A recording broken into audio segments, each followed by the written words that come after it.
தேவையை அறிந்த தேவன் அவர். நம்ம தேவையை அறிந்த தேவன்.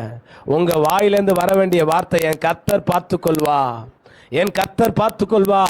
முடியாத சூழ்நிலையிலும் நீங்கள் நானும் சொல்ல வேண்டிய வார்த்தை, என் கர்த்தர் என்ன செய்வாராம்? பார்த்து கொள்வார். என் தேவையை என் கர்த்தர் பார்த்து கொள்வார். இதற்கு நான் ஒரு தலைப்பு கொடுக்கணும்னா, இந்த காரியத்திற்கு உபத்திரவ நேரத்தில் நீங்க அறிக்கை செய்ய வேண்டிய விஷயம். உபத்திரவ நேரத்தில் நீங்கள் நானும் அறிக்கை செய்ய வேண்டிய விஷயம். பாருங்க, இந்த இடத்துல அந்த மேல வாசிங்க பார்ப்போம். மேல 7 வாசிங்க பார்ப்போம். அதே வசனத்தில் 22. அப்பொழுது ஈசாக்கு தன் தகப்பனாகிய ஆபிரகாமை நோக்கி, என் தகப்பனே என்றான். அதற்கு அவன், என் மகனே, இதோ இருக்கிறேன் என்றான். அப்பொழுது அவன், இதோ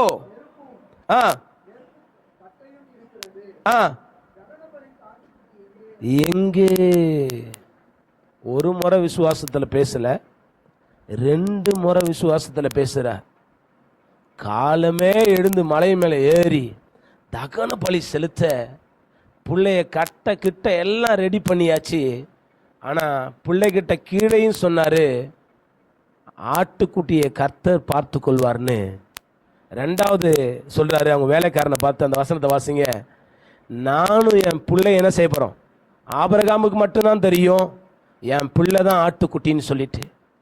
ஆபிரகாமுக்கு மட்டும்தான் தெரியும் என் பிள்ளை தான் ஆட்டுக்குட்டின்னு சொல்லி. எத்தனையோ சோர்வுகள் மத்தியில் வரலாம்.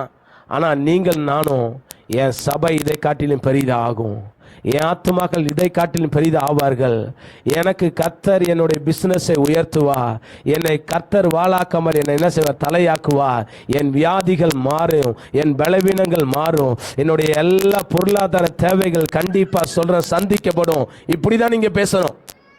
நடக்காதுன்னு பேசாதீங்க. இயேசுவின் நாமத்தை சொல்லி செத்தவன் மேல கை வச்சா என்ன செய்யும்? என்ன செய்யும்? கண்டிப்பா நடக்கும்.